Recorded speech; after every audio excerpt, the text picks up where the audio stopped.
Yes, I know. Stop. I know I'm gorgeous. All right, y'all. A quick talk about pronouns. A TV show review with Eddie and myself, with me, Eddie and me, and a final interview with Chase. How long will those interviews go on? But first, your top three things.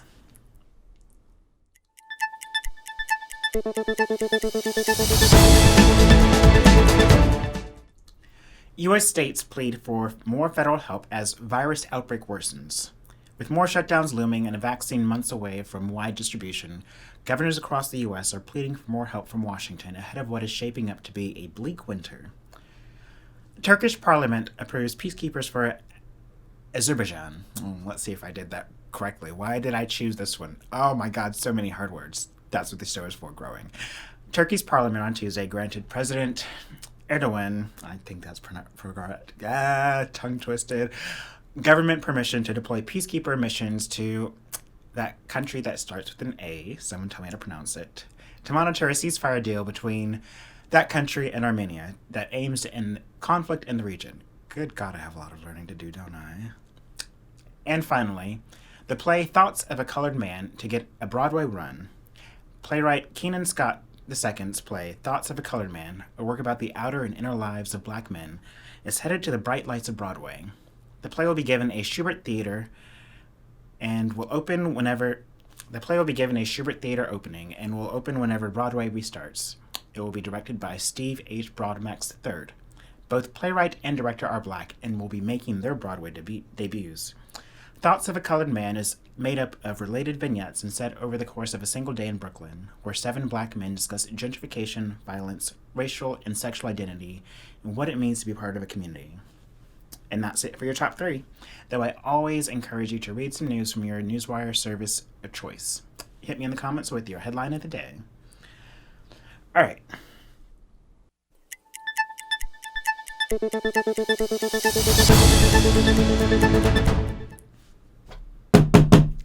All right. Before we head into the review on the Queen's Gambit, a quick word about pronouns. I'm about to enter into my first complete year, so I guess I'm entering my second year, on hormones, and I suspect I'll have a retrospective on it next week, though this week would have made more sense given it's Trans Awareness Week, but I digress. I pay my bills by working in my family's blueprint shop. I've worked it for 10 years, and construction, it's a heavily male-dominated industry, though there are plenty of women as well. I say all of this because one reason I went through transitioning is because of my unique circumstances. I work with my family. The business Eddie started and his daughter and his grandson and myself, we all work for. My nephew has even helped us out there, here and there. I respect my customers and they respect me. My customer Earl gave me the greatest compliment after I explained the situation to him, and he simply said, "You do not suffer fools." And Earl, thank you so much. On more than one occasion, though, I've been presented the opportunity to do transgender outreach, so to speak. I accepted a long time ago that working with customers and being an actor makes me a visible person, whether I like it or not. If you can't beat them, then join them. I am not a stickler for pronouns, but that's also because either you respect me or you don't. And if you respect me, then chances are you're going to use she and her, and if you don't, well then, I don't have much use for you, do I? It comes down to respect. If you see me in front of you and you choose the pronouns you do, then that's on you. I'm not here to change your mind. But with all of that said, I've had many guys come in while alone in the shop and ask which pronouns they can use. They don't want to offend. They want to treat me with respect. It's a beautiful thing, and I tell them, I already know you respect me. The fact that you're asking that question proves it, so don't even worry about a pronoun slip, though I do use she and her. I also caveat that conversation with, I don't speak for everyone, and I only point this out because there are others for whom it matters much, much, much more, and we honor and respect them. It's all part of a larger conversation. But I think the thing to realize is if you're in a visible position, it doesn't hurt to help inform. Oftentimes people are afraid to ask because they don't want to make a misstep. At least that's how I approach it. And oftentimes they are approaching me with respect and wanting to not be ignorant. If you live in ignorance, that's your own fault. In my case, pronouns aren't a big issue for me, but I try and keep an eye out for my sisters, brothers, and siblings for whom pronouns matter greatly. All right. And with that said, let me bring you Eddie and my review. Always so tricky. Keith, tell me which one I should use. Our review of The Queen's Gambit.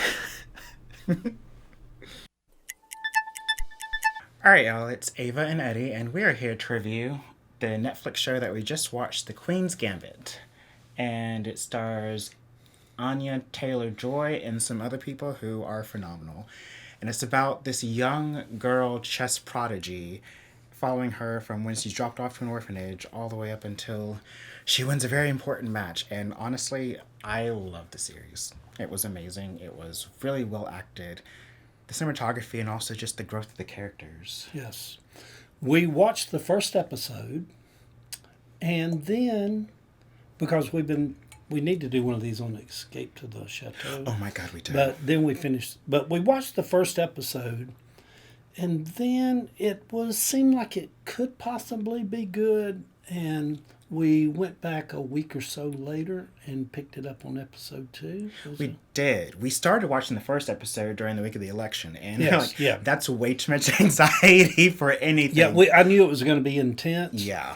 The series is so good. Oh my God. On so many levels. And if you think about playing chess seems so boring.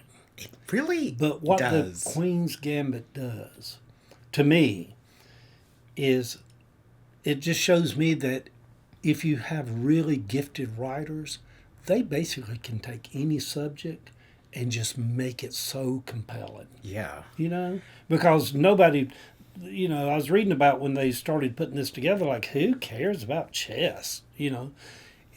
But the story's about the little girl who goes into an orphanage. Beth Harmon. And she has such a unique, gifted quality about her. And even though she looks nothing like Marilyn Monroe, at one thing I said, she kind of reminds me of a Marilyn Monroe. It's that beautiful giftedness, yet still vulnerability that... And when you follow the series along, I don't want to tell anything about it but I will tell you, the cinematography is so vivid and just kind of speaks to scenes are just like, for example, scenes would have like a bedroom with wallpaper. The bedspread will be the same pattern as the wallpaper. The lampshades will be the same pattern. It made Eddie nervous. And I'm like, it's giving me anxiety. Make it go away. Make it stop. But it's so good. And her love life is real complicated. It is complicated, but it mirrors her love for herself and needing to deal with trauma before, it really speaks to that on, I don't know how to describe, it overall, other than it's about characters. Yeah. The storyline is beautiful, complicated, intriguing. It's moments. It's very intense. Yeah. Very intense. So very intense. But it's such a beautiful story, and I think for everybody, it's a period piece too. Yes, set in the 60s. You realize how these wives so desperately try to please their husbands, because the dressing down she gives later in the series to the husband, oh my God, it's amazing. For women to lose their husband, they lose everything. There is no starting over. They're just left to be destitute the rest of their life. It's a period piece in that sense. It shows it generationally too. Yeah, and then it shows her as being a young female who has the mind of a 2020 female. Yes. She looks at all of that like crazy stuff. There's a beautiful detachment that she has to her. She's like, oh, no, I'm not going to do this. Y'all are crazy. Yeah, and she was in this series. She's the first female to go this far in chess. Yeah. And her mind, she's so good at one point, this female person who's interviewing her for Life or Time or something said, there's a there's a something that's called some kind of medical term where the brain really focuses on patterns and repeats patterns of this and that and the other, and trying to explain her brilliance, the way her mind can dissect a chessboard and follow patterns and all. And I got tickled and I told Patrick, I'm like, I got that. I got that. Tell me I don't have that when I was that good in checkers. She's good in chess. I did the exact same thing playing checkers all these years in Cabbagetown. I got that, whatever that lady's talking about. But anyway. Well, you do have a bit of that. I've seen the way your mind works and the way that you plot things out. And back when my greatest joy was beating my cousin Tommy in checkers. In checkers, not only do you have to look at your move, you have to look at his move, how he's going to respond to your move, and then you're going to have to look, when he responds to your move, you've got to figure out already which direction you'll go, and it's layers and layers of that, and she was doing all that in her brain with chess. Yeah. It's well worth. It's only 7 episodes. In the whole series. What I like about it too is that there's no need to do a second season or thing. It's a limited series, hopefully. But it feels like 7 episodes of a really well written movie. That's the way that movies I like going forward. It's really good. It's really good. And not only do we think that, I was reading after we watched it on CNN that it's been in the top 10 on Netflix since October the 25th. And there's people writing about it all over the country. It's the most popular thing on Netflix or on cable at this time. Yeah. Everybody's watching The Queen's Gambit. So with that being said, watch it. It's good. I think so. Go watch it. Yep, that's it. Yeah. That's all I got. I will add in, too, that if you're a Harry Potter fan or Love Actually, let's just say Dudley from Harry Potter, his little cousin or whatever, has a major glow up.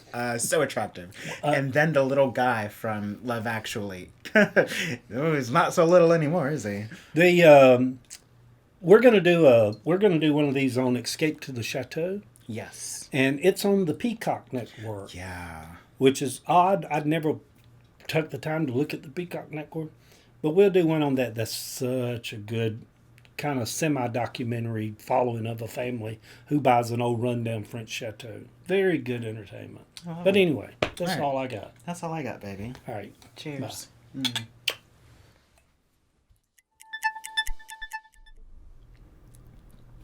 And last but not least, my interview with actor, singer, and professional mover, Chase Wolf. So, you said all that because you're talking about an acting teacher, and I got you off on that tangent. Sorry. I'm sorry. No, that was it. Just the better you are at life, the better you are at acting, and vice versa. And I think, I'm plugging that book because, in reading it, Matthew McConaughey, like, while he's doing films, while he did, like, he was having meetings and he lived in an RV, and just like for 3 years with his dog, I'm ruining the book. Just read the book. But he travels with Miss Hud in an RV, and he would pick up producers at an airport that he was going to be near. They drive around and have a meeting in his thing, and he'd drop them off at the next airport he was driving by. And that's how he would have meetings. Or he'd be like, hey, I'm going to be here for 3 months, and they would meet him there. And so, like, while he's at the beginning stages of his career, but still a well-known actor, he's still living life. He's still experiencing the world and still, doing what he can. And, he had the luxury of having a little bit of movie cash to do that. Right. But at the same time, like, it's a good reminder that, like, because I can get swallowed up by the industry and feel like I just got to get to the next job. But, like, it's crazy how many big name actors are like, I'm taking a year off, especially I'm taking a year off because I've forgotten what it means to live, and I have nothing to bring to the camera anymore. And so you have to live life in order to bring anything to what you're doing. Otherwise, it's not real because you don't know what that is. You don't know what real is. So, this question makes sense. But what did you major in college? Chinese and chemistry. Okay. I forgot that answer. But one of them does work for this. But so I majored in comp lit, and I feel like comp lit and Chinese go hand in hand because, in a sense, they fall under the umbrella of humanities, like the study of being human. And what we do as actors, I feel like a parasite of sorts because I'm constantly watching people, but it's just studying and learning about the human condition. Yeah. And all of that to say, like, I completely understand, like, why Aaron McKinney would draw you in. Because it's just like, there is a complex person. Like, you can easily paint him in broad strokes, but we're all complex, and that was a complexity that spoke to you, and that's really interesting. Yeah, I don't know. I just wanted to take it, and also I like being the hero, and I have deep set eyes and heavy brows. So I look like a villain, and I was like, you know what? Let's go there. Like, let's. Do you look like a villain? I don't know. I feel like I've heard that before, but I don't. It regardless. I was like, I want to go there, and I did feel like out of our cast, I was the closest one to him. As far as, like, kind of, if you want to go typecasting thing, like, I would have been if one of us was going to end up making that mistake based on circumstances, I was the one that probably drew that short stick. I didn't, luckily. I went more the Jedediah Schultz route, you know what I mean? And that's a beautiful paradigm in that show that nobody watches, but they were two kids from the same, grew up in the same kind of society, same kind of realm, same kind of beliefs, and they went two very different directions. Which is why it was really interesting to see, like, you play Aaron and then Ryan play Jedediah. Yeah, like, and Ryan and I grew up in theater together. I mean, so we're also two kids from the same area that have taken the paths we have to ultimately end up in the same area. I mean, he still works in the theater industry, and I went this way and then came back into it. But kids, if there are kids that watch this, I hope not. I hope not. No, but, like, I think that's a beautiful, realistic too. That, like, your degree doesn't matter anymore. Just learn, and the more you learn, the better you are, and the more people will just, like. That is the beautiful thing about acting, is that, I mean, once you get to the very industry side of it, then it can get you through the door. But it's really about experience in anything, and and also, I forgot where I was going with that thought, but. Your major doesn't matter? That's where we're at. Your major doesn't matter. Yeah. Like, and I think. And we stress about that so much. Yes. Anyone who's spend so much of our life freaking out about what we're going to do with the rest of it, and the fact is, in college, you're not going to do any of that. Like, unless you're going to the professional degrees, like lawyer, doctor. You're going to use a little bit of it. Teacher. Someone who deals with other people day in, day out, like, as the basis for their job, like their livelihood, or like you're concerned with their life, liberty, pursuit of happiness. Yeah. Other than that, like, it's all open, it's all wide, just. It really is. And even that, you can start down that path, and I mean, we live in a world today, at least in America, for sure. If you want to change your mind, you can change your mind. You can choose a different path, and you can go there, and you might have to hustle a little more to make it work or not, and that's based on the cards life deals you. But, like, you can. You just got to start. I don't know what age bracket you're in, but for me, one of the songs that I really loved growing up, but especially, like, hard times in college and later on, was Sister Hazel's Change Your Mind. Like, there's a lyric in there, it's like, if you want to be somebody else, if you're tired of losing battles with yourself, if you want to be somebody else, change your mind. And it's just like, just change it. I love it.